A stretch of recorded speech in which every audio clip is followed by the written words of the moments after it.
The morning Mabel Blackwell first saddled her mare before the sun had any business rising. The temperature had dropped so far below freezing that her breath came out in great white plumes that disappeared into the darkness like little ghosts of all the words she was too proud to say out loud. That was the first day of November, 1883, in the stretch of Wyoming Territory that sat between the town of Harrow Creek and the open grasslands that rolled westward until they hit the foothills of the Absaroka Range. The land was beautiful in the way that things are beautiful when they do not care whether you live or die, when the sky is so enormous it could swallow you whole and not notice the meal. Mabel had grown to love it anyway. She had grown to love most things that required a person to stand firm and not flinch. She was 31 years old that winter, which in 1883 Wyoming meant she had already done more living than most women twice her age back east. She had buried a husband. She had kept a ranch running through 2 dry summers and 1 wet spring that had rotted the fence posts along the south pasture. She had raised a daughter named Clara, who was 9 years old and had her father's eyes and Mabel's jaw, which meant the girl was both tender and stubborn in equal measure. Her husband, Thomas Blackwell, had died 16 months prior, thrown from a horse that should have been put down the season before, but that Thomas had been too sentimental to sell. The horse had broken both its forelegs on a prairie dog burrow, and Thomas had gone over its head and landed wrong, his neck hitting the frozen ground at an angle that the doctor in Harrow Creek described with medical precision, and that Mabel heard as nothing more than a long, roaring sound in her ears that lasted 3 days. She had wept exactly once, the night they buried him, standing alone at the gravesite after everyone else had gone home, and then she had dried her face and walked back to the house and looked at everything that needed doing, which was considerable, and she had started doing it. The ranch was called the Double B. It sat on 320 acres that Thomas had homesteaded in 1876, a spread with a decent house, a solid barn, a chicken coop that leaned somewhat alarmingly to the east, and enough cattle to turn a modest profit if the weather cooperated and the prices held. Mabel had kept it all going with the help of a hired hand named Ezra Cobb, who was 62 years old and had a bad knee that predicted weather better than any instrument, and a part-time arrangement with a couple of young men from town who came to help with the heavy work when the season demanded it. But it was Nathan Walden who occupied the place her mind kept returning to that November, which she told herself was nothing more than neighborly concern, and which she fully intended to keep telling herself until it became true. Nathan Walden was 34 years old and had come to the territory from Missouri 4 years before Mabel and Thomas had arrived. His ranch, the Triple W, sat on the north side of Cutter's Creek, about 4 miles from the Double B if you went cross-country, closer to 6 if you took the wagon road. He was a tall man, lean in the way that men who work outdoors in hard country are lean, with dark hair that had started to go silver at the temples and hands so weathered and capable-looking that Mabel had, on more than one occasion, found herself staring at them in a way she later attributed firmly to admiration of honest workmanship. He had been kind to her after Thomas died. Not in the smothering way that some of the townspeople had been, arriving with casseroles and lowered voices and expressions of pity that made her feel like a specimen pinned to a board. Nathan had come over the week after the funeral with a load of firewood in his wagon and had stacked it himself against the side of the house without being asked, and when she had thanked him, he had simply said, "Winter's coming early this year from what I can tell," and there had been no pity in it, just the plain truth and the plain act of a neighbor helping a neighbor, and she had appreciated that more than she could express. Through the summer and into the fall they had existed in that easy arrangement of neighboring ranchers, sharing information about water levels and cattle prices and the general disposition of the railroad men who were beginning to push surveys through the territory. He would stop by when he was passing, and she would offer coffee and they would talk about practical things on the porch, with Clara sometimes sitting on the steps listening, and sometimes disappearing into the barn on some errand of her own invention. What Mabel had not known, until early October when Ezra Cobb told her with the casual bluntness of a man who saw no reason to be delicate about facts, was that Nathan Walden was struggling. His hired hands, two brothers named Pete and Roy Kellner, had left for Colorado in September, lured by silver mine wages that no cattle ranch could compete with. One of his best mares had died of colic in August. The water table on his north pasture had dropped low enough that he was having to haul water by barrel for those cattle, which was exhausting work for one man alone. And worst of all, he had taken a fall from his own barn roof in late September while trying to patch a section before the first snows, and though nothing had broken, he had done something to his left shoulder that made certain movements painful enough that he had been gritting his teeth through the daily work in a way that Ezra, who had an eye for these things, had noticed when Nathan had come by the Double B to help mend the south fence in a moment of neighborly exchange. "That man is running himself into the ground," Ezra had told her, pouring himself coffee at her kitchen table with the ease of someone who had been doing exactly that for years. "Shoulder's bad, won't see the doctor, won't ask for help, running that place alone and working himself to pieces about it." Mabel had said nothing. She had turned back to the bread dough she was working and had pressed her knuckles into it with perhaps more force than was strictly necessary. "Just thought you ought to know," Ezra had said, in the mildly conversational tone of a man who knew exactly what he was doing. She had thought about it for 2 weeks. She had thought about it while she checked her own cattle, and while she cooked, and while she lay awake in the dark listening to the wind come down off the mountains with that particular intensity that meant real winter was not far off. She had thought about the way Nathan's face had looked at the fence line 3 weeks before, the tight set of his jaw that had nothing to do with the cold and everything to do with pain he was quietly managing. On the first day of November, 1883, she woke at 4 in the morning, which was an hour before she usually rose, dressed in her heaviest wool, pulled on her coat and her gloves and her hat, and went out to the barn to saddle her mare, Clover, a dun-colored horse of 15 years with a broad back and an unflappable temperament that Mabel had always found deeply reassuring. She worked by lantern light, moving quietly so as not to wake Ezra, who slept in the small room attached to the barn, and Clara, who slept in the house. She rode north in the darkness, crossing the creek at the shallow ford, moving through a landscape that existed in shades of gray and black and the occasional silver flash where moonlight caught the frost on the grass. The cold was absolute and clean, the kind of cold that sharpened every sense and made you feel simultaneously more alive and more aware of your own smallness in the grand, indifferent universe. Nathan's ranch appeared out of the darkness as a cluster of warm yellow squares where lamplight showed through the windows, which meant he was already up, which she had expected. She tied Clover to the hitching post and walked to the barn rather than the house, because that was where the work was, and she had not come to make a social call. She found him there, moving slowly through the morning feed, his left arm held slightly lower than his right in a way that someone who was not watching for it would never have noticed. The barn smelled of hay and horse and cattle, the ancient warm smell of livestock in winter, and a lantern hung from a nail above the center aisle throwing everything in amber light that made shadows leap and settle. He turned when he heard her, and the look on his face moved through surprise and something else she could not name before settling on a careful, controlled welcome that she recognized as the expression of a man who was not going to ask questions. "Mabel," he said. "I thought I would help with the morning feed," she said, as if this were the most natural thing in the world, as if she had not ridden 4 miles through freezing darkness to be here. He looked at her for a moment. She could see him weighing something, and then she saw him let it go, not out of indifference but out of a kind of grace that she recognized as genuine.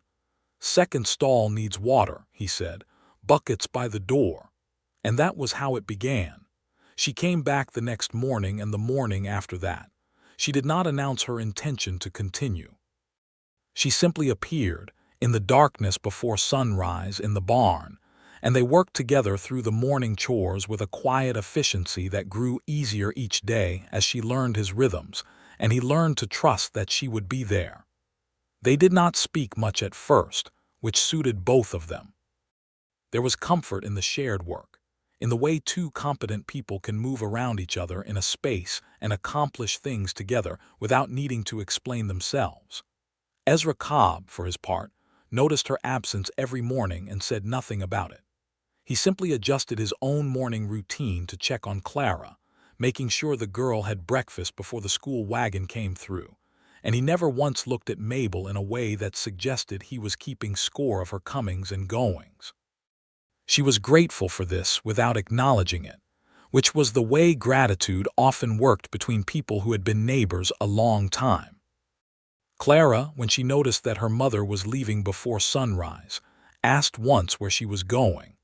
Mabel told her she was checking on the neighbor's cattle, which was entirely true and entirely incomplete. And Clara, being 9 and possessed of a child's instinct for the important versus the unimportant, accepted this and went back to eating her oatmeal.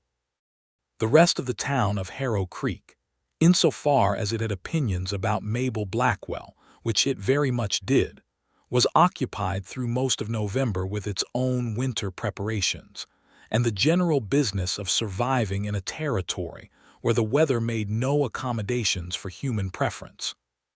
People saw her going north on Clover in the early mornings, and they formed their own opinions and kept them, for the most part, to themselves. Because in Wyoming Territory in 1883, you generally did not tell a widow who kept a ranch running by herself what she ought to do with her time.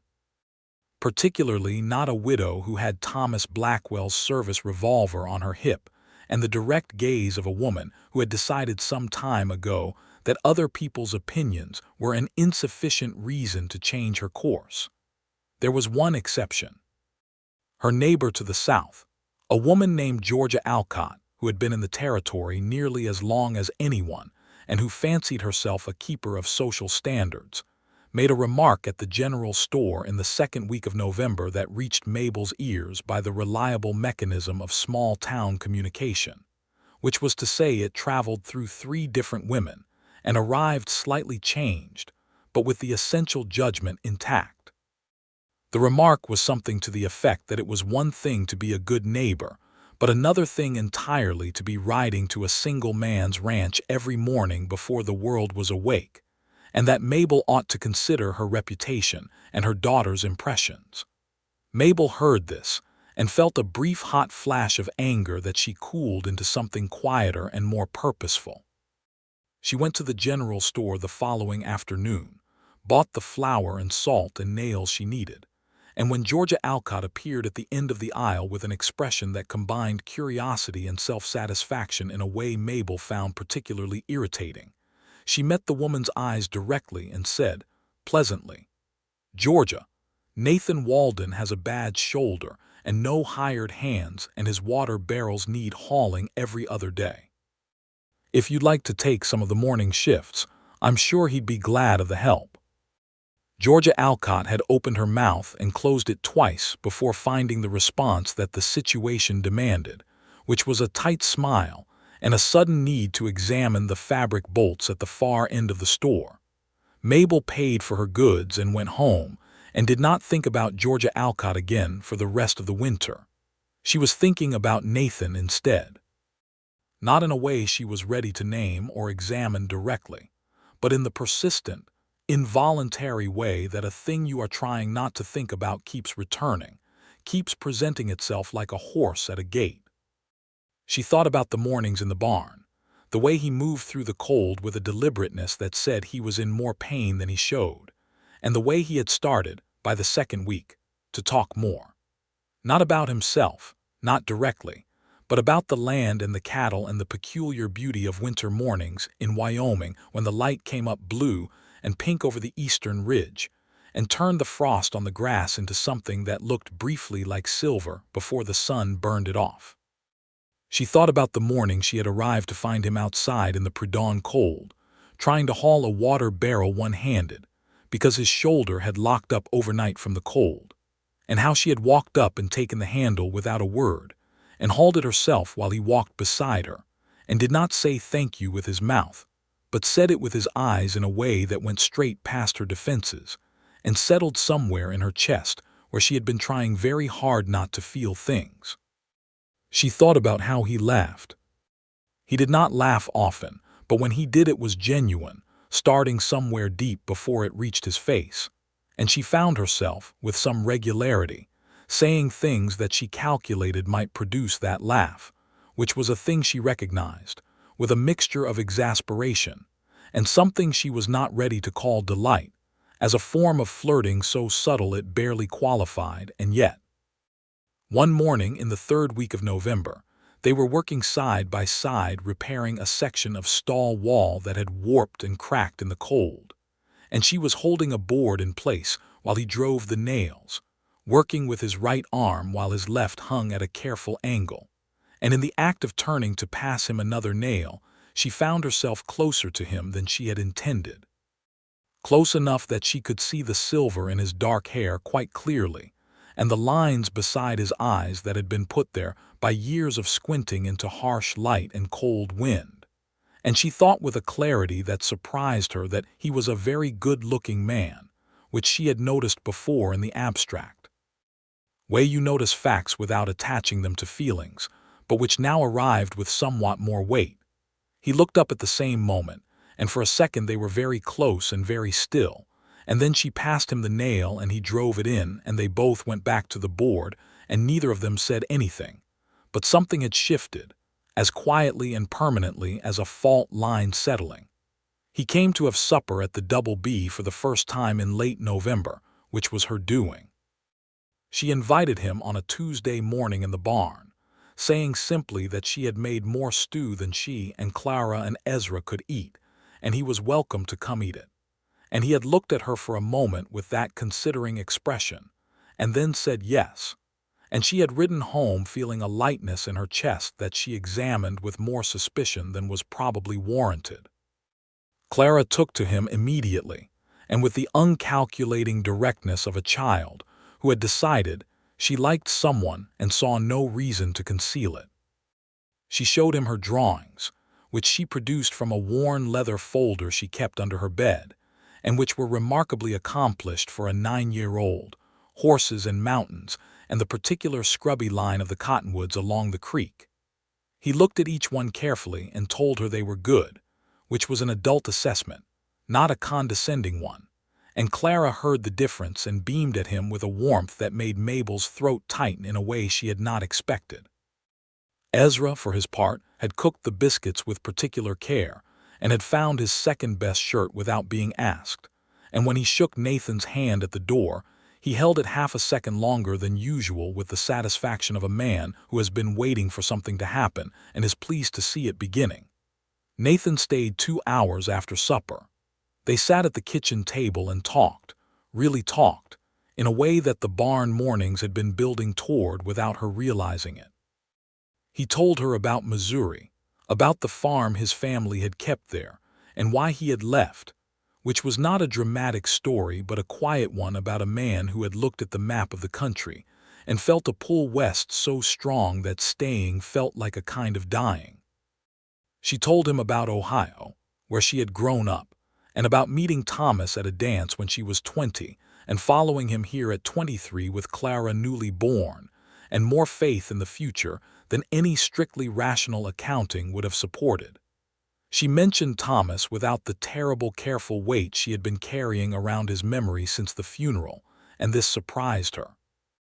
She spoke of him honestly, as someone she had loved and lost, without either the need to sanctify him into something he had not been or the guilt of noticing that she was sitting at her own kitchen table across from a man who was making her feel things she had believed, quietly and without fanfare. She was done feeling. Nathan listened in the way he did everything, with a complete attention that was neither invasive nor performative, but simply the attention of someone for whom other people were genuinely interesting. He asked questions at the right moments and was quiet at the other moments, and when he finally stood to leave, pulling his coat on in the doorway, he said, "Thank you for this," with a simplicity that carried enough weight to mean considerably more than the words themselves. She watched him ride north into the dark, and then she went back inside and washed the dishes and thought about nothing in particular for a long time. December came in hard, the way Wyoming Decembers did, the kind of cold that settled into the bones of the land and the bones of the people on it, and did not plan to leave until it was good and ready. Snow fell in the second week and lay deep over the pastures, and the work of winter ranching became the work of survival, of keeping cattle alive and water moving and roads passable and woodpiles high enough to last the season. Mabel rode to Nathan's ranch every morning up through the dark and cold, and the thing that was growing between them grew in the way that things grow in winter, slowly and underground, not visible yet but putting down roots that would not be easily dislodged. He was healing. His shoulder was improving, whether from the reduced workload now that she was sharing the morning chores or from the simple passage of time or from the warmth that seemed to be accumulating in the cold air between them. She could not say. She saw it in the way he moved, less guarded, less careful, the left arm working more freely. And she saw it in another way, a more subtle way, in the way his whole bearing was changing, as if some long-held tension was releasing, as if the loneliness that had been sitting on his shoulders was gradually being relieved of its post. They established routines. Mornings in the barn, the easy choreography of shared work, the exchange of practical information about cattle and weather and supply needs. 2 or 3 evenings a week, supper at the Double B, or, as December progressed, occasionally at the Triple W, where he cooked simply and well, and where Mabel discovered that his house, though spare, was thoughtfully kept, with books on the shelf by the fireplace and a hand-drawn map of the territory on the wall that he had made himself, annotated with water sources and seasonal trail conditions, and a careful attention to detail that she found deeply characteristic. Clara came with her sometimes on the evenings at the Triple W, riding behind her mother on Clover with her arms around Mabel's waist, and Nathan would have cocoa ready on the stove, which he had started keeping on hand with such studied casualness that the thought of it produced a warmth in Mabel's chest that she had stopped trying to attribute to anything other than what it was. One evening in the second week of December, after Clara had fallen asleep on the settee by the fire and Ezra had come to collect her and carry her home to the Double B, Nathan and Mabel were left alone in his kitchen for the first time, and the silence had a different quality to it, not uncomfortable but full. The way silence is when two people are both aware of the same thing and neither one has found the right door through which to walk. He poured coffee and set hers in front of her and then sat across from her and said, looking down at his cup, "I want to say something and I'm not sure I know the right words for it." She waited. Outside, the wind was moving through the pine trees along the north fence with that particular sound that was somewhere between a whisper and a moan. "When the Kellner boys left in September," he said, "and the shoulder went, I was in a bad place. Not just the practical side of it, though that was bad enough. I mean a different kind of bad place. The kind where you're out in a field in the dark hauling water and you think, what is all of this for? And the answer you get back is nothing you can stand to look at directly." He paused. He turned the coffee cup in his hands.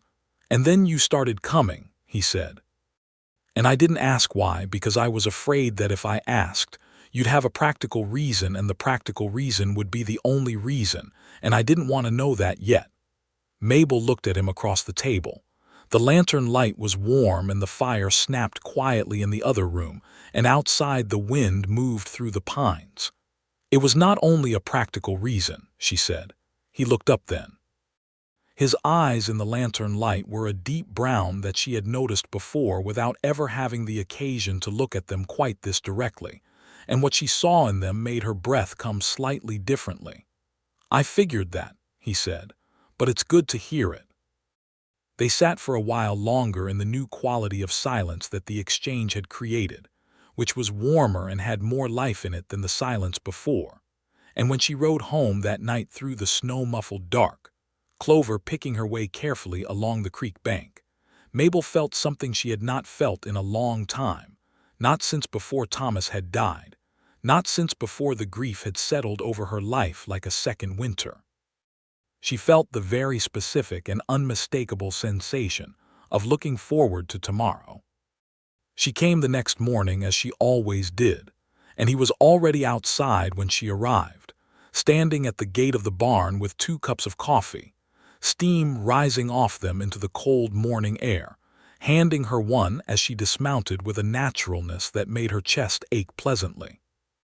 She took the cup and they stood side by side watching the sky lighten over the eastern ridge, the first colors coming up pale gold and rose above the dark line of the mountains, and she thought that she had seen this particular sunrise hundreds of times since coming to the territory, and it had never looked quite the way it looked this morning. "Beautiful," she said.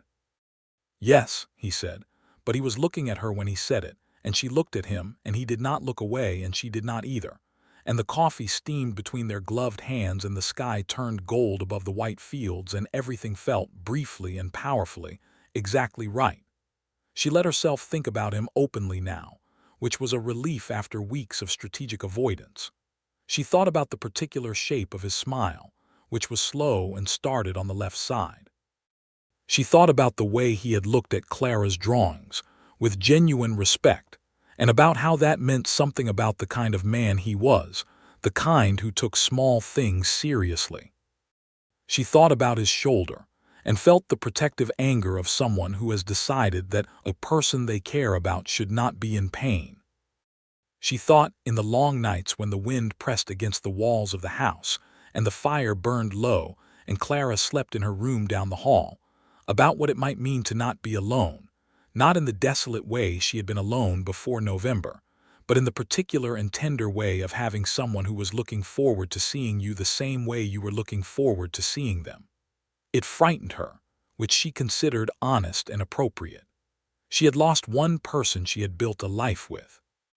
She knew what the other side of love looked like when it was torn away. She knew the specific quality of the empty chair at the table and the cold side of the bed, and the particular silence of a house where the person who used to fill it was not there anymore. She knew all of this, and she did not want to know it again. But she also knew, lying awake in the dark with the wind pressing at the windows, that there was no way around it, that the choice was not between safety and loss.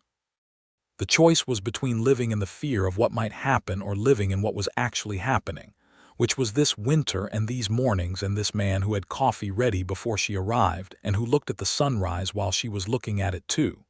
She chose living. It was the same choice she had made after Thomas, when she had stood at his grave and dried her eyes and walked back to the house and started doing what needed doing. It was the same essential engine, the forward motion, the refusal to stop. The Sunday before Christmas, a thing happened that brought several threads together in a way that nobody had planned.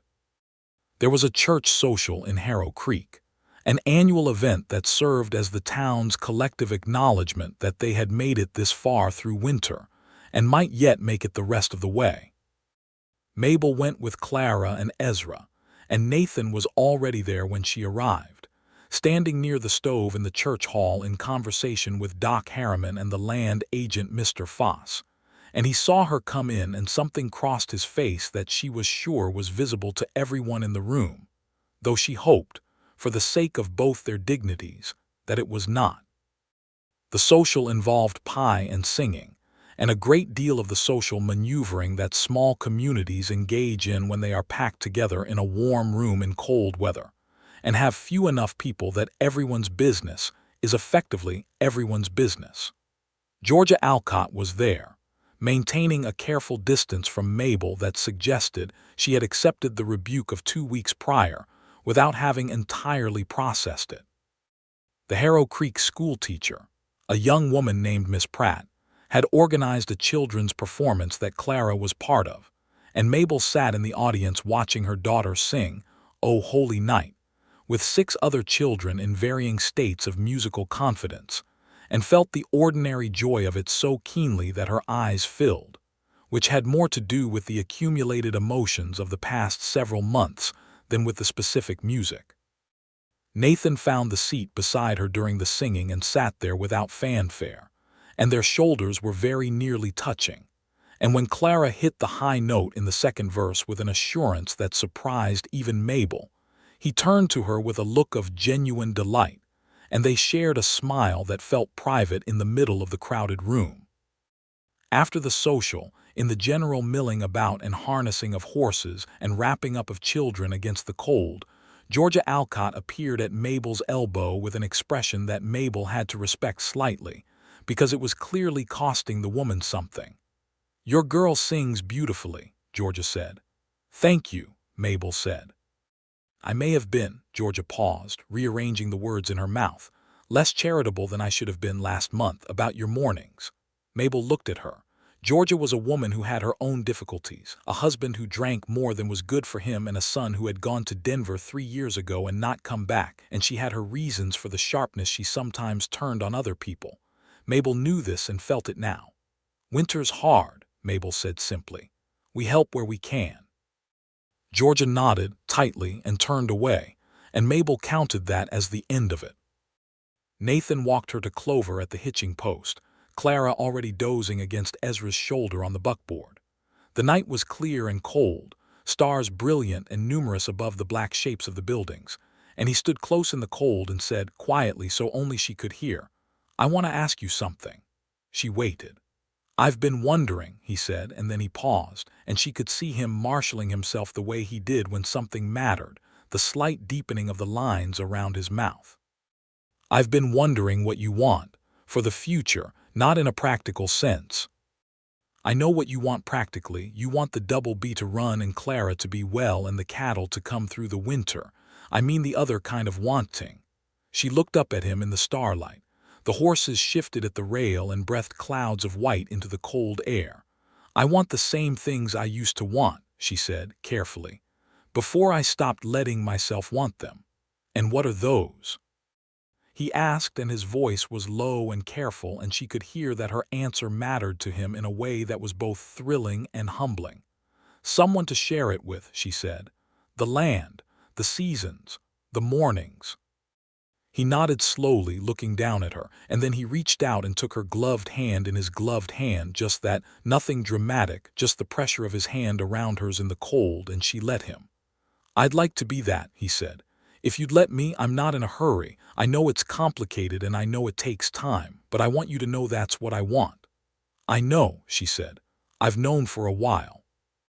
They stood like that for a moment, in the cold and the starlight, with Harrow Creek moving around them, people calling good night and horses clopping on the hard ground, and the sound of a fiddle starting up inside as someone decided the evening was not quite over. "I'll see you in the morning," she said. "I'll have coffee ready," he said.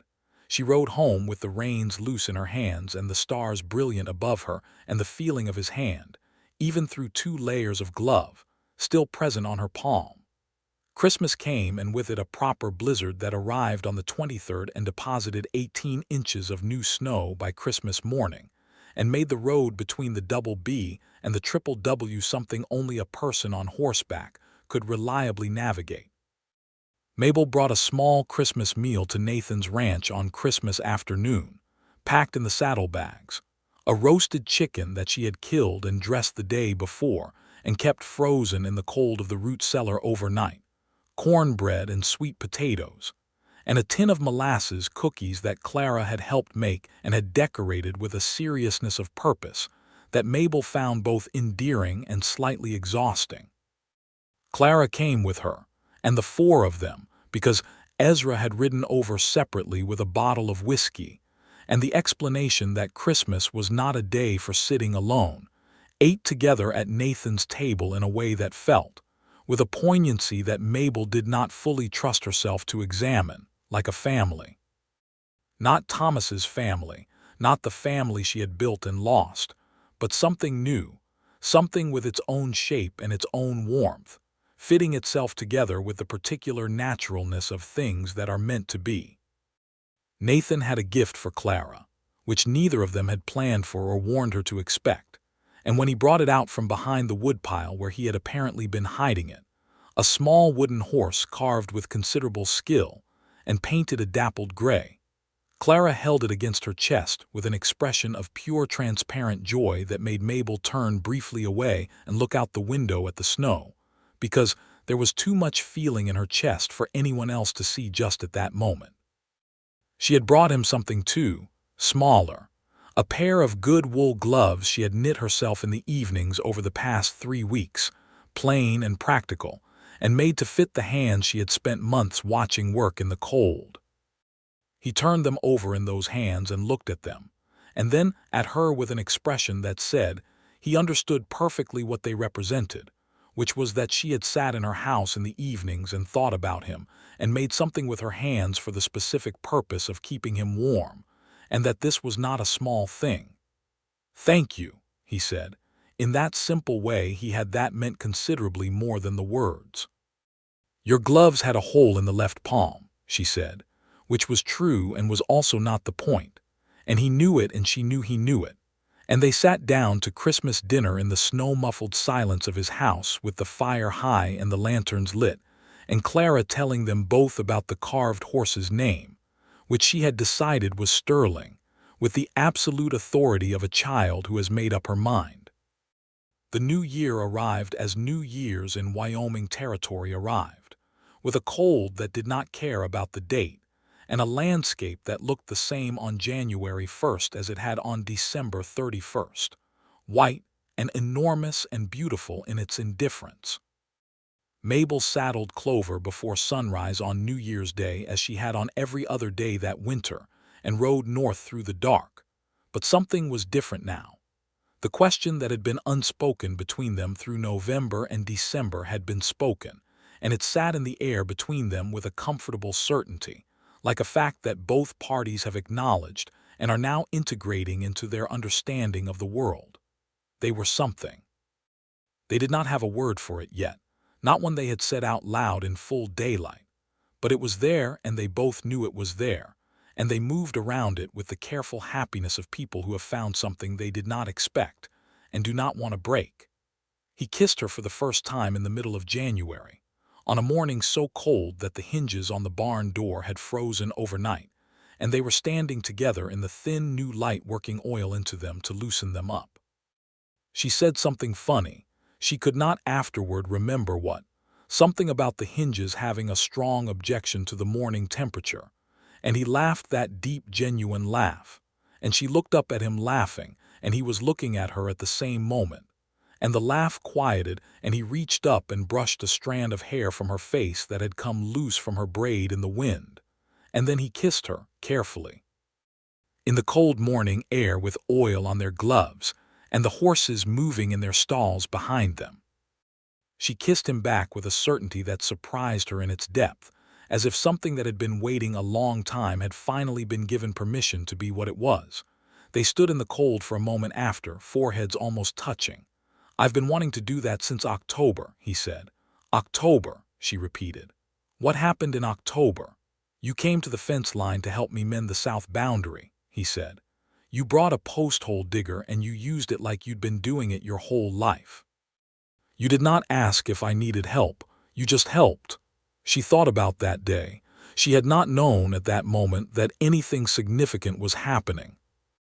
She had been helping a neighbor, and apparently that was exactly the moment he had started to fall in love with her, in the most characteristic way possible in the middle of work on a windy October afternoon, because she had brought the right tool and used it without ceremony. "I love you," she said, and it came out of her before she had decided to say it, straight from wherever such things live, and she felt no desire to take it back. He looked at her. The light was coming up gold over the ridge. "I love you," he said back, and his voice had a roughness to it that had nothing to do with the cold.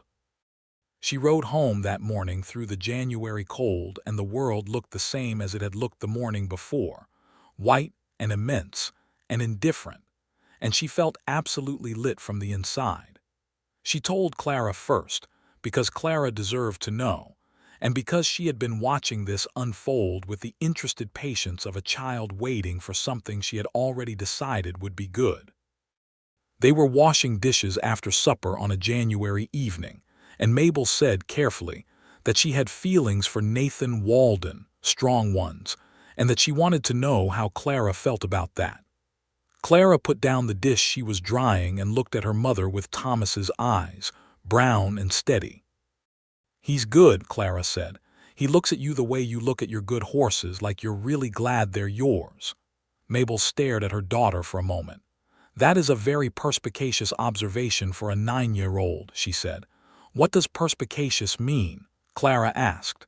"It means you notice something true," Mabel said. Clara picked up the dish and resumed drying. "I know," she said serenely, which was so perfectly characteristic of her that Mabel laughed until tears came to her eyes, and then hugged her daughter so hard that Clara squawked in mild protest. She told Ezra on a different evening directly, because Ezra deserved directness and would not have known what to do with any other delivery method. He received the information by pouring himself a second cup of coffee and nodding slowly. "Good man," Ezra said. "I think so," Mabel said.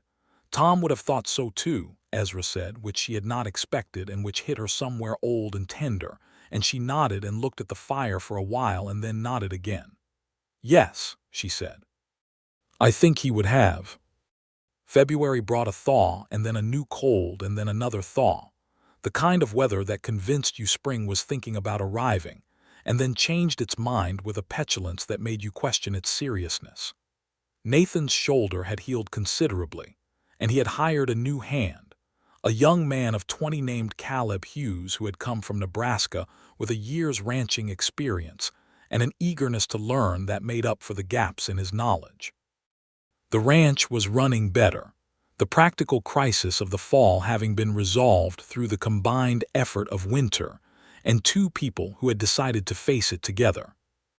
They rode together sometimes now, in the mornings after the chores were done, through the snow-covered land along the creek, Mabel on Clover and Nathan on his big roan gelding called Harmon, and these rides were her favorite part of the days, the landscape opening around them, and the horses moving easily, and the conversation going wherever it wanted to go, which was everywhere.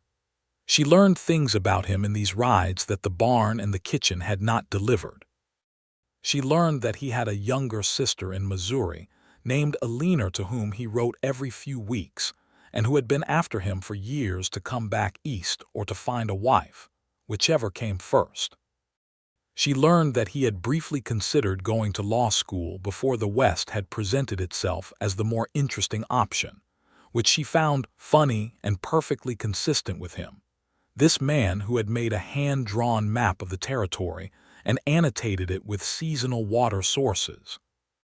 She learned that he was afraid of very little except the combination of deep water and darkness, which went back to something that had happened in Missouri when he was 12, and which he told her simply and without drama, and which she listened to with the full attention of someone, accepting a piece of someone else that they are choosing to take on and hold carefully. She told him things too, things she had not told anyone in a long time. She told him about her mother, who had died when Mabel was 16, and about the particular grief of losing your mother young, the way it leaves you having to figure out certain things alone that other people have someone to teach them. She told him about the difficult first year of her marriage, when she and Thomas had been young and stubborn, and had had 3 significant fights about money and the future, and the specific location of the cutlery drawer, which seemed absurd from this distance, and had been entirely real at the time. She told him about the night Clara was born, Thomas holding her hand through 12 hours of labor with an expression of terrified devotion that she had loved him for profoundly, and how after it was done and Clara was there, small and red and furious about the world, Thomas had looked at Mabel and said, "You are the bravest person I have ever met," which she had kept. Nathan listened to all of it with the completeness of his attention, and she watched him take it in, and she felt, for the first time in a very long time, the particular relief of being fully known. March arrived with the slow loosening of winter's grip, the creek breaking up and running high with snowmelt, the first tentative green showing at the lower elevations, the cattle growing restless in the way they did when their bodies knew that grass was coming. The work shifted, the winter maintenance giving way to the spring preparation, fence checking and branding, and the general reassessment of what the cold had done to the property. Mabel still rode to the Triple W in the mornings, but it was no longer a matter of need. Nathan's shoulder was sound, Caleb Hughes was a reliable hand, the ranch was functioning well. She came because she wanted to be there, and he wanted her there, and they had established a rhythm together that felt like the beginning of something permanent, even though neither of them had yet said the word permanent out loud. He said it on a March evening when the snow was melting, and the temperature had risen enough to sit outside without imminent danger. They were on his porch, wrapped in blankets against the residual cold, watching the last light go off the mountains in layers of pink and purple and then dark, and Clara was inside with Caleb and his mother who had come to visit, and Mabel was thinking about nothing in particular, just the light and the evening and the warmth that sitting beside him generated even through all the wool and distance. "I've been thinking," Nathan said. "You do that a good deal," she said. "I have been thinking about permanent things," he said, in a tone that made her turn her head to look at him. He was looking at the mountains. He turned to meet her eyes, and the last light was on his face, the silver at his temples, the lines the years had given him, all of it familiar and dear. "I want to ask you something," he said. "Not the way I asked in December, which was asking about wanting. I want to ask you something more specific." She waited, very still, the blanket around her shoulders. "Mabel Blackwell," he said, with a deliberateness that told her he had been thinking about exactly these words, "would you do me the honor of marrying me? Of making this permanent, the mornings and the evenings and the land between us? Of being mine and letting me be yours, because I can think of nothing else I want from this life." The mountains were dark now, and the first stars were appearing, and the creek was running loud with snowmelt, and somewhere inside his house Clara laughed at something. "Yes," she said. It was all she said, but the way she said it, with a fullness and an absolute certainty and a warmth that came from somewhere so deep it had no weather, told him everything that yes meant. He reached over and took her hand under the blanket, and she turned her hand and held his, and they sat on his porch in the March cold with the stars coming out overhead, and the creek running and the sound of Clara laughing inside, and she thought, with a gratitude so large she could barely contain it in her chest, that she had not known the winter would bring this. That she had ridden out every morning in the cold and dark with the practical intention of helping a neighbor and had arrived, through the accumulation of mornings and coffee and honest words and shared work, and one perfect January kiss, and all the accumulated weather of a Wyoming winter, at this porch and this hand and this yes. She told Clara that night, sitting on the edge of her bed after Caleb and his mother had gone home, and Clara was in her nightgown with her hair braided and Sterling the carved horse on the pillow beside her. She told her what Nathan had asked and what she had answered. Clara looked at her for a moment with those steady brown eyes. "Will we live at the Double B or the Triple W?" she asked, which was a practically excellent question that Mabel had not yet gotten around to thinking about. "I don't know yet," Mabel said. "We'll figure it out together, all of us." "Sterling will need his own stall," Clara said, looking at the carved horse, and Mabel understood that this was Clara's way of saying yes, that she was coming along, that she approved and was ready. And the relief and love she felt for her daughter in that moment was something she held very carefully for the rest of her life. Ezra received the news the following morning at the kitchen table with coffee in his hand, and the expression of a man whose long-held opinion had been vindicated. "I'll drink to that," he said, and did with his coffee in the morning light. She rode to the Triple W after breakfast, and told Nathan that Clara had said yes in her particular way, the thing about Sterling needing a stall, and he laughed that deep laugh, and said they would build him the finest 6-inch stall in Wyoming Territory. They began the process of deciding the practical questions that followed an engagement in 1884 Wyoming Territory with the same combination of directness and humor that had characterized everything between them. The question of houses was the first and most significant. Both ranches were operating, both properties were viable, and neither of them had a particular attachment to a specific set of walls over the other. What they decided, over the course of several evenings and considerable discussion, was the arrangement that made the most sense for the land and the cattle and the people on them. They would run both ranches as a single operation, with the practical headquarters at the Triple W, which had the larger barn and the better water situation on the north pasture, and with the Double B maintained as a productive part of the combined spread. Ezra, who had declared his intention to work until he fell down and probably a bit after, would continue to manage the Double B operation, which suited his preference for the particular terrain he had been working for years. Caleb Hughes would continue at the Triple W, and they would hire another hand as the expanded operation required.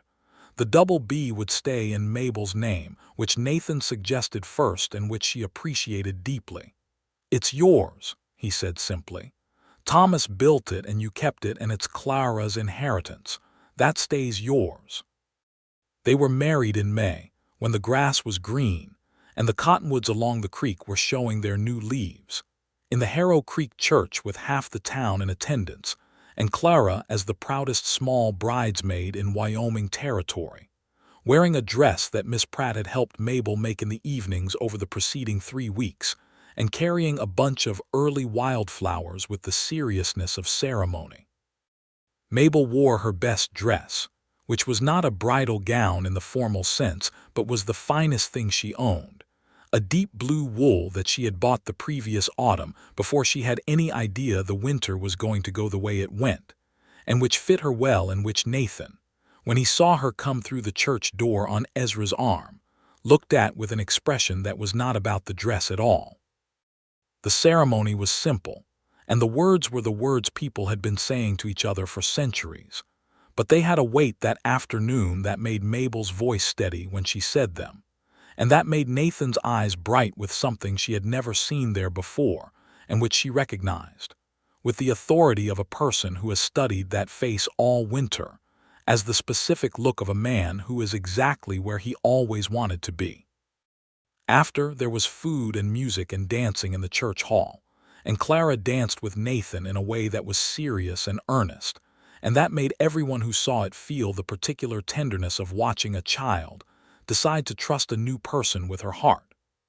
Ezra danced with Georgia Alcott, which no one had predicted, and the two of them moved around the floor with the careful dignity of people who are both more pleased than they are prepared to admit. The town of Harrow Creek celebrated with the genuine warmth of a community that was, under its occasional pettiness and gossip, genuinely invested in the well-being of its people.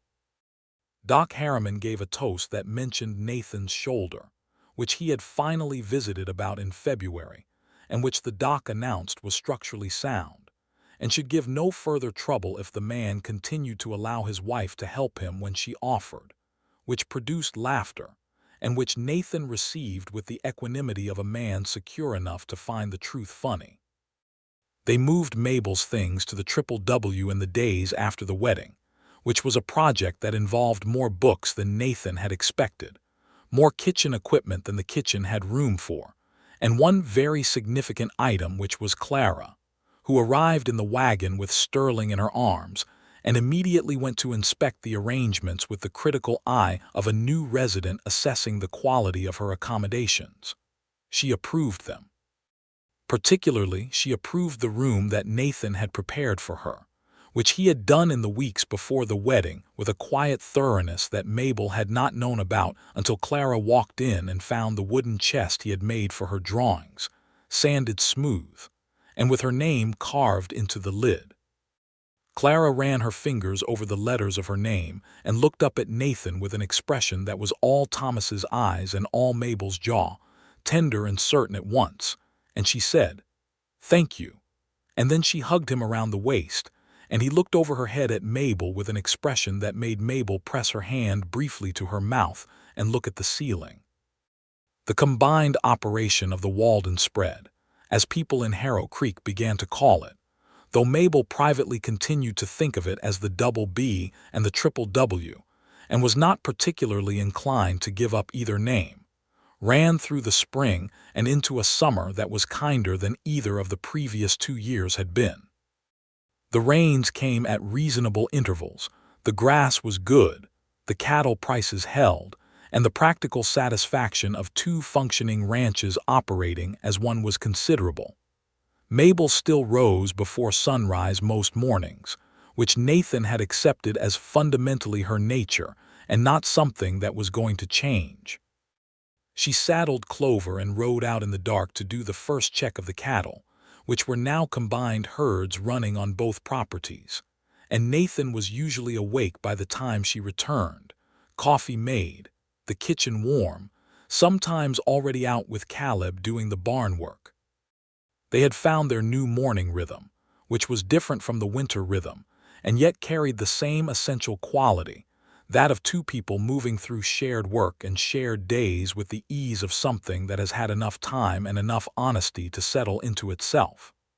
One August evening, a few months into the marriage, Mabel told Nathan she thought she was expecting. She told him at the kitchen table after supper, simply and directly, watching his face. He went very still for a moment, and then he reached across the table and took her hands in both of his and looked at her with an expression so full of uncomplicated joy and love and something that looked a good deal like wonder that she felt it land in her chest like a small bright thing that would stay there. "Are you sure?" he asked. "Not yet," she said, "but I think so. How do you feel?" He asked, which was the right question, the one that asked about her first, and she loved him for it. "Good," she said, which was true. "Happy."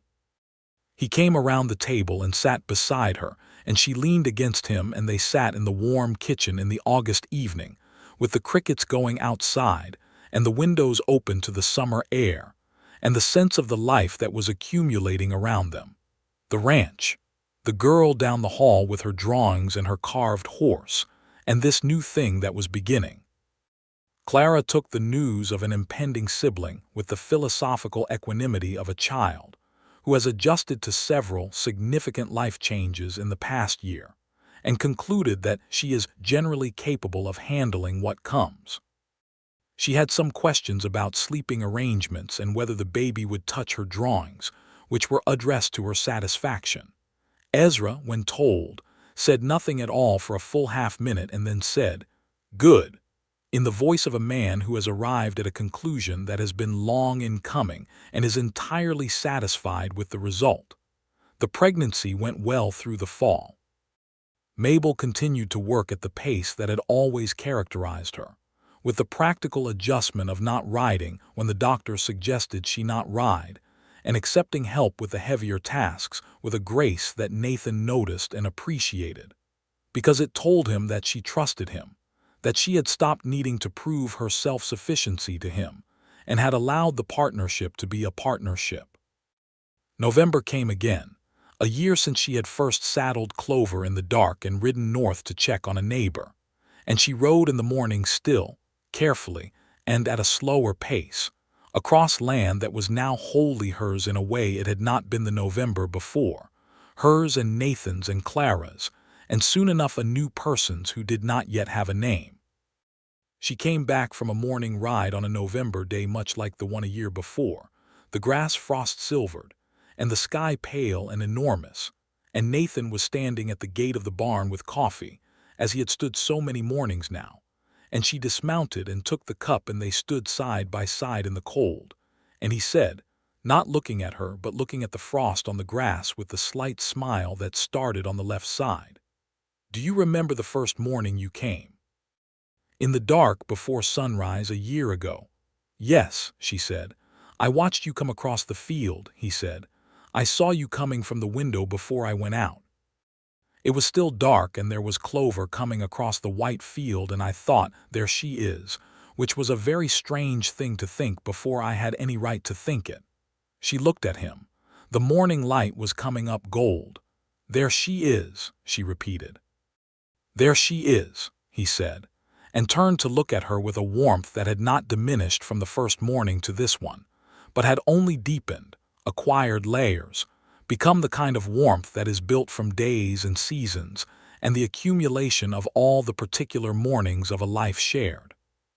She leaned against his shoulder and he put his arm around her, and they watched the sun come up over the eastern ridge, turning the frost to brief silver and then to green, and the whole enormous, beautiful, indifferent landscape of Wyoming Territory spread around them in the light, and she held his coffee and her own and thought about the winter that had passed and the winters ahead, all of them, the whole long warmth of them. The baby came in February of 1885, a boy, arriving in the deep cold of a Wyoming winter night with the efficient insistence of a person who had decided it was time and was not willing to negotiate about it. He arrived in the bedroom of the Triple W with Doc Harriman in attendance and Nathan in the kitchen being comprehensively useless, and Ezra outside in the cold by pure instinct, because there was nothing he could do inside, and he needed to be doing something. Clara stayed awake through all of it in her room, ostensibly asleep, but actually lying very still with her eyes open, listening to everything with the solemn attention of someone who understands that something significant is happening. He was a healthy boy, solid and loud and possessed from the first moments of a clear opinion about the world, which Nathan found deeply impressive and which Mabel found, once the exhaustion of the birth had passed into the quieter exhaustion of the days after, absolutely characteristic and not at all surprising. They named him Robert Thomas Walden, the second name for Thomas Blackwell, which was Nathan's suggestion, and which made Mabel cry in the quiet way she sometimes cried when she was not expecting to. A few tears that she wiped away quickly with the baby against her chest in the lamplight, and Nathan watching her with the steady warmth of someone who understands that there is room in a person's love for the dead and the living both. Clara met her brother the following morning, with a gravity that suggested she had been preparing herself for some time. She sat on the edge of the bed, and Mabel put Robert in her arms carefully, and Clara looked at him with an expression that moved through surprise and then softness, and then something that was unmistakably its own variety of love, the particular love of the older sibling who was not entirely sure about this arrangement until the moment they held the new person and understood. "He looks like a frog," Clara said. "He does a bit," Mabel agreed. "I think he'll improve," Clara said magnanimously. "I expect so," Mabel said. Ezra came in the afternoon, hat in hand, and stood at the end of the bed looking at Robert with an expression Mabel had never quite seen on him before, something very old and very gentle. "Look at that," Ezra said softly, and that was all he said, but it was enough. Spring of 1885 opened around them with the particular generosity of a season after a hard winter, the grass growing fast and green, the creek running clear, the cattle in good shape and the calves numerous and healthy. The combined ranch operation was strong. Caleb Hughes had proven himself fully capable and had been given more responsibility and a raise in wages that he accepted with the serious gratitude of a young man who is working towards something, and the Double B under Ezra's continued management was producing well. Mabel rode in the mornings again, Robert having arrived at an age by May where he spent the early hours in Nathan's arms or in the cradle in the kitchen, and she moved through the spring land on Clover with a feeling that was the accumulated total of everything the past year and a half had been. The grief and the cold and the dark mornings and the coffee and the hands and the kiss in the frozen air, and the yes on the porch and the boy asleep in the kitchen, all of it. All of it collected in her chest as she rode through the green spring morning, the Absaroka foothills blue in the distance, and the sky enormous above her, and the grass moving in the wind. She came back as she always came back, to Nathan at the gate or in the barn or on the porch, and on a May morning when the air was warm enough to stand in without a coat for the first time in months, he met her at the gate with Robert on his arm and Clara behind him, with a small wildflower that she presented to Mabel with the slight embarrassment of generosity. Mabel took the flower and the baby, who grabbed her hair with the indiscriminate enthusiasm of a 3-month-old, and Nathan took Clover's reins, and she stood in the May morning with her daughter's wildflower and her son's hand in her hair and her husband leading her horse to the barn, and the mountains in the distance and the creek running in the meadow.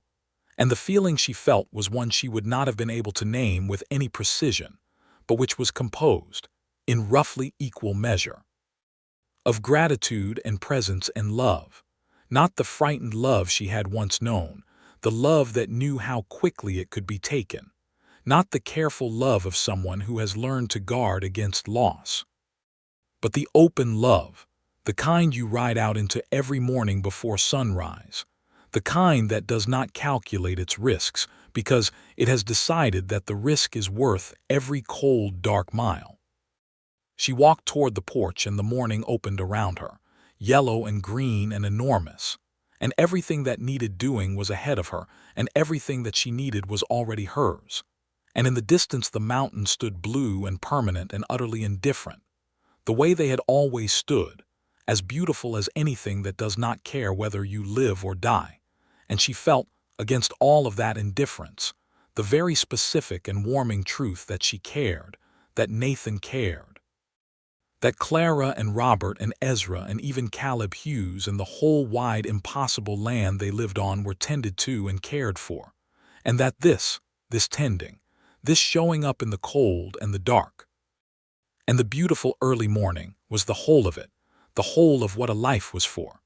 The winter of 1885 into 1886 was a hard one, the kind of winter that Wyoming Territory was known for, the temperatures dropping low and staying there, and the snow coming in waves that would have been demoralizing if you were the kind of person who allowed weather to demoralize you, which neither Mabel Blackwell Walden nor Nathan Walden was. They moved through it together with the practiced efficiency of people who have been learning each other's rhythms for 2 years. The barn work and the cattle checks and the firewood and the water hauling, and all the 1,000 small tasks of keeping a life warm in a cold country.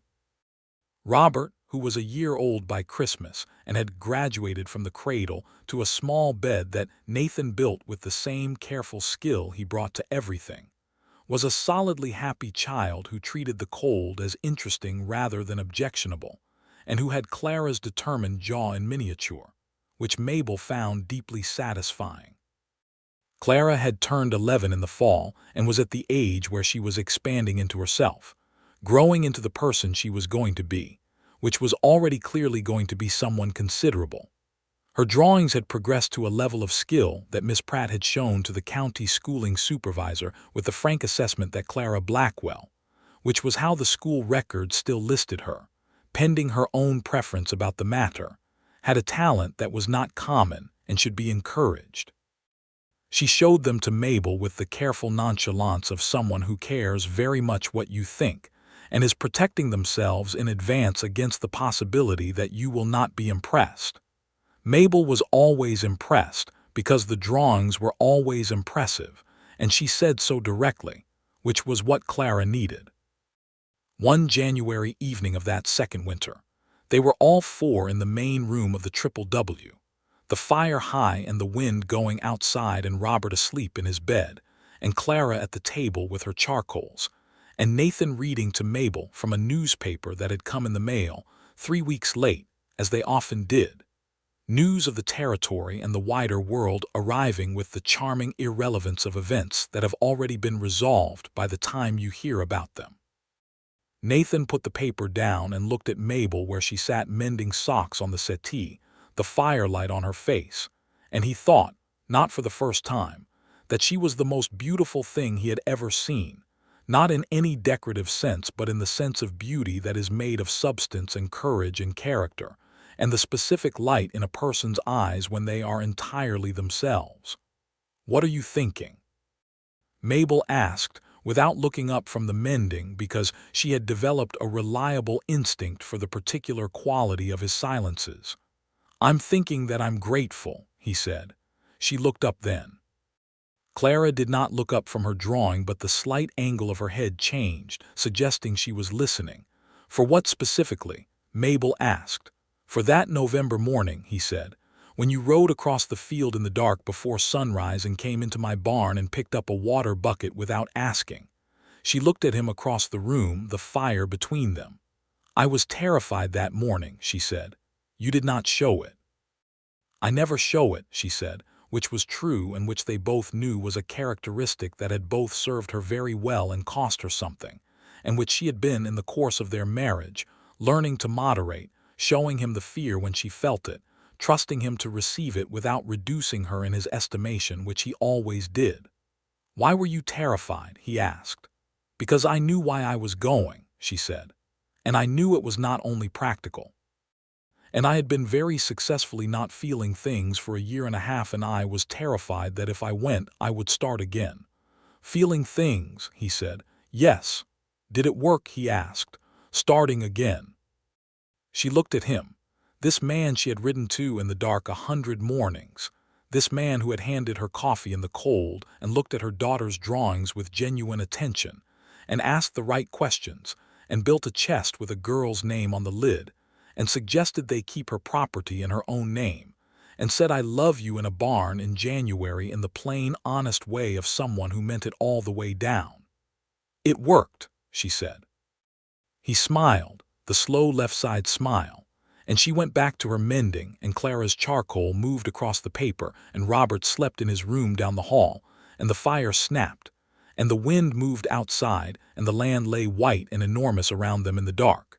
The Absaroka foothills blew shadows against the stars, and the creek frozen in its banks, and all the country of Wyoming Territory spreading in every direction under the cold, brilliant winter sky, indifferent and beautiful and theirs.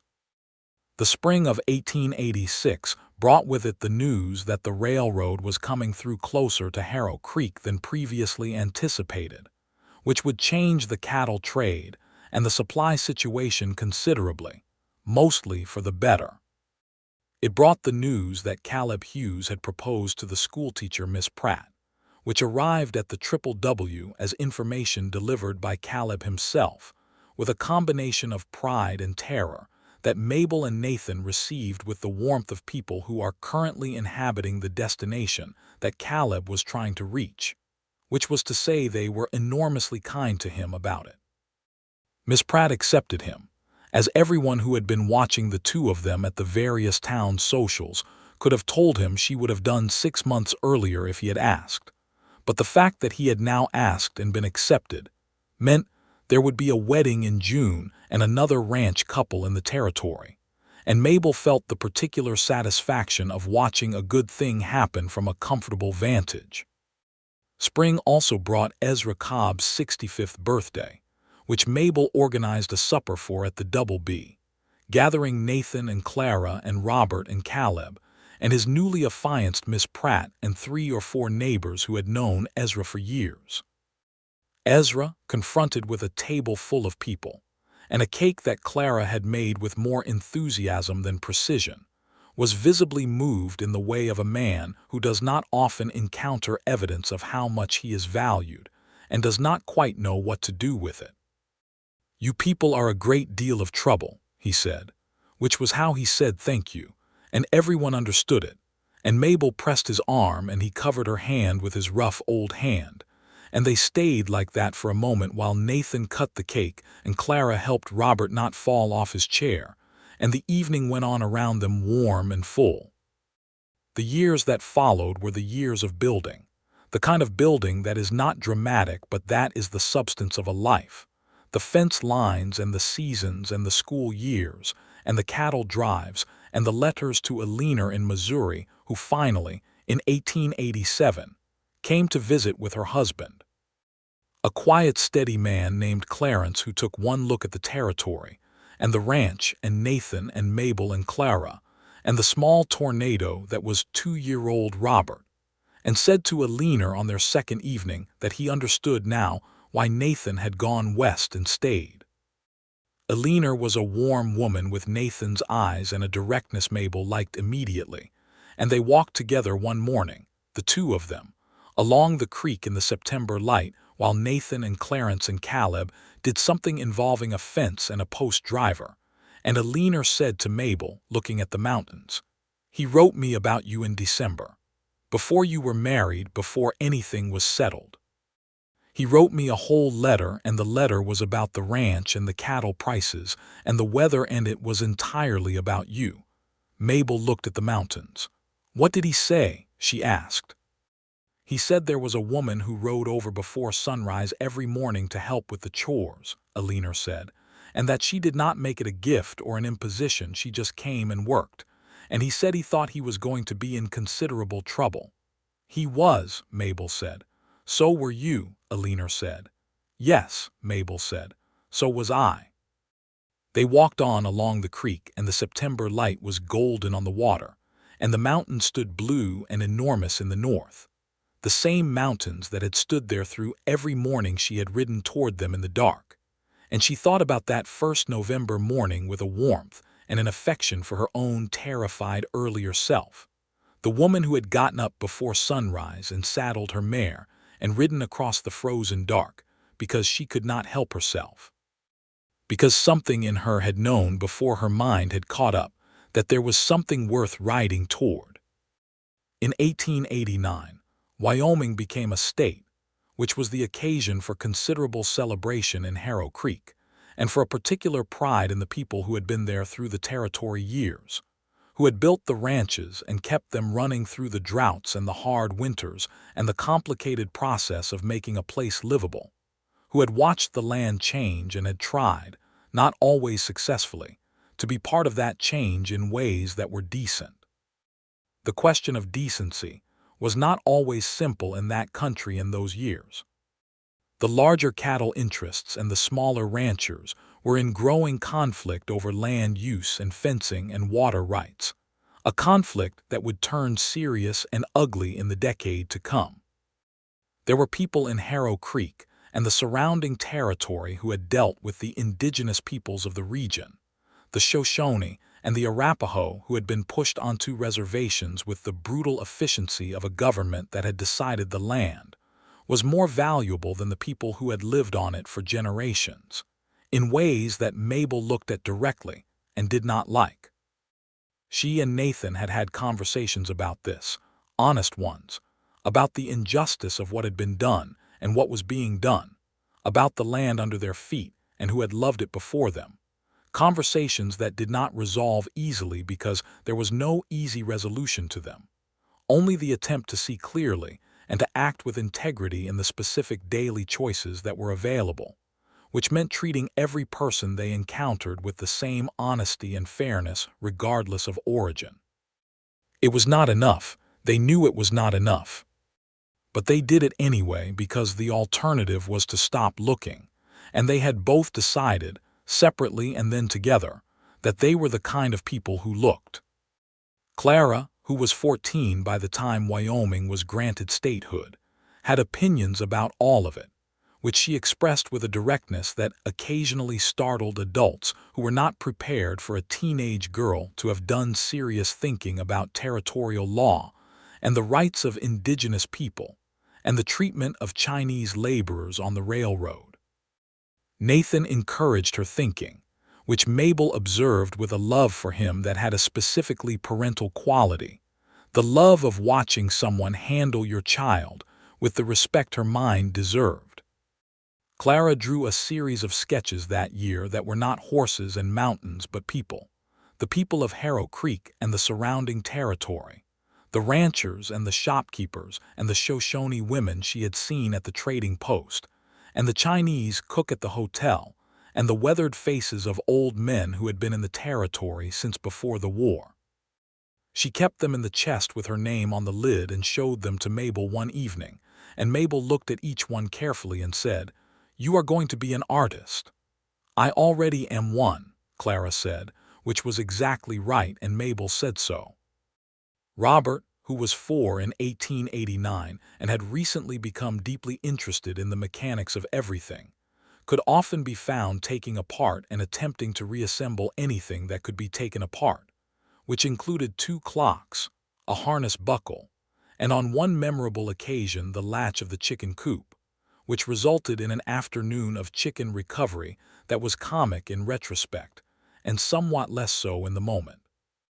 He was a solid, cheerful, immovably curious boy who looked like Nathan in the line of his jaw, and like Mabel in the directness of his gaze, and like himself in everything else, which was to say entirely original and fully occupied with the immediate business of understanding the world around him. Nathan watched him with the uncomplicated delight of a man who had not been entirely sure, in the years before Mabel, that this was a thing that was going to happen for him. The child underfoot and the noise and the small hands full of clock parts at the supper table, and the love he felt for it, for all of it, was of the particular quality of someone who knows what it was not to have it. The 1890s arrived, and with them, a different kind of hard year. Not winter hard, but the hard of falling cattle prices and the beginnings of the range wars that were making Wyoming dangerous in ways the weather had never managed. The Johnson County conflict was gathering in the north, the large cattle interests employing hired guns to drive out small ranchers they accused of rustling, a situation that was more complex and more unjust than the interests wanted it to appear, and that people like Nathan followed in the newspapers with a grim attention. They were south and west enough to be somewhat insulated from the direct violence, but the tension was everywhere, and it changed the quality of the territory in ways that were subtle and pervasive. Men who had been neighbors for 10 years watched each other with a new wariness. The cattle associations, which the large interests dominated, made decisions that affected every rancher regardless of their size, and Nathan spent several evenings at the kitchen table, going through the implications with Mabel in the direct collaborative way they handled everything that mattered, two people examining a problem together, from every angle, without pretending it was simpler than it was. "We keep our head down and our fences honest," Nathan said, on one of these evenings with Robert now 6 and asleep and Clara 15 and in her room. "We do more than that," Mabel said. "We say when something is wrong." He looked at her. "I know," he said. "I know we do." "The Hartley family," she said, which was a reference to a small ranching family 10 miles south who had been pressured by the association in ways that had the unmistakable shape of the larger conflict pushing south. "They need someone to stand with them." "Yes," he said simply, "they helped the Hartley family. Not dramatically, not with guns or confrontation, but with the practical standing of neighbors who showed up and made clear that the Hartleys were not isolated. It cost them some goodwill with the larger interests, and it made some meetings awkward, and it was, Mabel believed, the right thing to do, and she would have done it again." By the mid-1890s, the range wars had run their course into the ugly historical record, and the territory had settled into a different arrangement, still unfair in various ways, still bearing the scars of what had been done to the indigenous peoples and the smaller ranchers and the laborers who had built the railroads, but stabilized in the way that things stabilize when the worst of the violence is over, and people begin the slower work of figuring out how to live together. The double B and the triple W had come through it intact. Ezra Cobb, who was now past 70 and slower in the mornings but as sharp as he had ever been, still managed the double B operation with the unhurried competence of someone who has been doing the same thing for long enough that doing it has become a kind of meditation. Caleb Hughes and Miss Pratt, now Mrs. Hughes, had their own small place adjoining the triple W land, a product of a conversation Nathan had had with Caleb about the future and the opportunity to work toward ownership that he had extended, because it was the right thing to do, and also because Caleb had earned it. Clara was 18 in 1893 and had been corresponding for 2 years with an art school in St. Louis that had seen her drawings, sent by the county superintendent who had not forgotten Miss Pratt's original assessment and had expressed an interest in her enrollment. The conversation about this happened over an entire winter, which was how the Walden family handled significant things, which was to say thoroughly and honestly and with everyone's feelings acknowledged, and with no pretending that it was simple when it was not. It was not simple. The thought of Clara going to St. Louis made Mabel feel a very specific variety of grief that she recognized as the grief of a parent whose child is becoming the full version of themselves, which is simultaneously the thing you most want and the thing that costs the most. She had this grief honestly, and she did not ask Clara to stay for it. "You will go," Mabel told her, "and you will be extraordinary." "I'm coming back," Clara said, with the certainty of someone who has already worked this out. "I'm always coming back. But I need to go first." Nathan drove her to the rail station in August. Mabel stood on the platform in the summer heat and held Clara for a long moment before the train came, holding the 11-year-old who had said Sterling would need a stall, and the 15-year-old who had opinions about territorial law, and all the other versions of her daughter that were accumulated in this 18-year-old with the leather portfolio under her arm. "Go," Mabel said, and let her go. Nathan stood beside her on the platform as the train pulled away, and he put his arm around her, and she leaned into him, and they watched the train until it was gone. And then they turned and walked back to the wagon, and the drive home was quiet and full. And when Robert came running from the barn when they pulled in, 9 years old and loud, and carrying half a harness with an expression that suggested he had been doing something inadvisable to it, Mabel climbed down from the wagon and held him for a long minute, and he submitted to this with the patient tolerance of a boy who understands, without fully understanding, that something has just happened that his mother needed him for. Clara did come back. She came back at Christmas of that first year with drawings that made Mabel go very quiet for a long time looking at them, and she came back the summer after that, and the summer after that. And eventually she came back for good, a young woman of 22 with a reputation in the St. Louis art community, and the absolute intention of living and working in Wyoming, where she had been born in spirit if not in birth state, where the land and light were the subject she was meant to paint.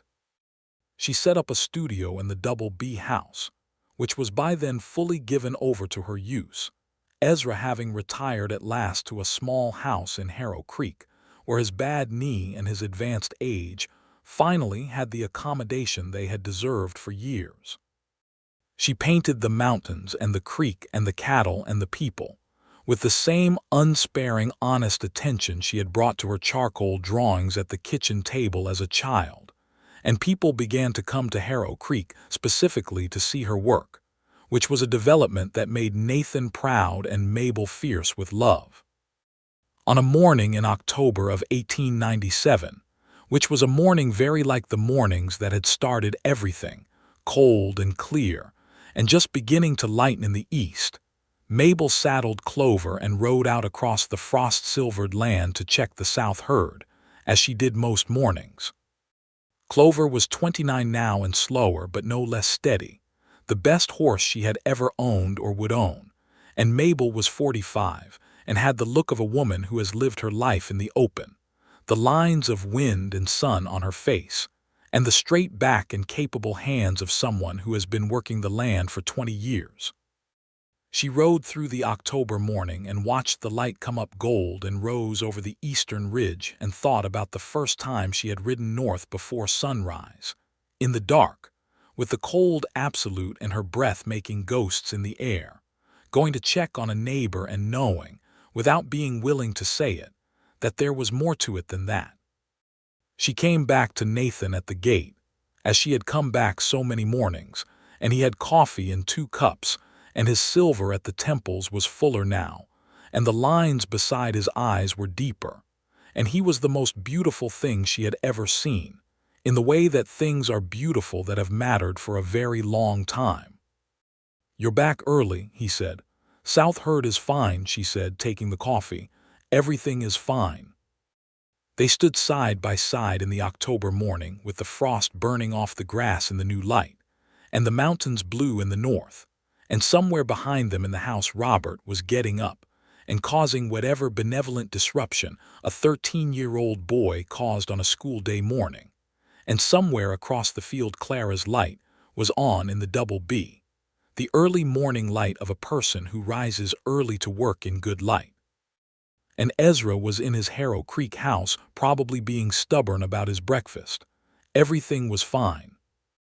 Not fine in the limited sense, not merely functional, but fine in the fullest sense of the word, in the sense of good and right and complete and ongoing, in the sense of a life that has been built from the right materials and is still being built, one morning at a time. "What are you thinking?" Nathan asked, the same question she asked him, turned around, and she looked at him with the full warmth of the morning and the full warmth of 14 years and the full warmth of everything that had accumulated between them since the first moment she had picked up a water bucket in the dark and changed both their lives. "I'm thinking," she said, "about the morning I came. The first one. Before sunrise, in the dark." "What about it?" he asked. "I was so afraid," she said. "I was so sure it was foolish, going before sunrise across a frozen field to check on a man who had never asked me to come." He looked at her. The sun was fully up now, the frost gone, the land golden. "I saw you coming across the field," he said. "It was still dark and I saw you coming and I thought, there she is, before I had any right to think it." "You told me that," she said. "I'll probably keep telling you," he said. She looked at the mountains and then at him, and then she reached up and touched the side of his face with her gloved hand, the familiar beloved face with all its years in it, and he turned his face into her hand the way he always had, and she thought, This is what it was for. Every cold, dark morning, every mile across the frozen field, every terrified inch of it, all for this. The October sun moved up the sky and the day opened around them, enormous and beautiful, the way Wyoming days did, as if the world were presenting itself for consideration. Behind them, Robert's voice carried from the house, something loud and cheerful and requiring no immediate parental response. Somewhere across the field a horse called, maybe Clover, maybe one of the younger horses that had come after. Nathan took her hand from his face and held it, the way he had held it the first time, in the cold outside a church in December, and they walked toward the barn and the day's work, and all the ordinary, extraordinary fullness of a life they had chosen and kept choosing, every morning, before sunrise and after, in the cold and in the warmth. For as long as the seasons kept coming, and the mountains kept standing, and the sky kept being enormous, and the two of them kept riding out into it together. Everything was fine. Everything was exactly right.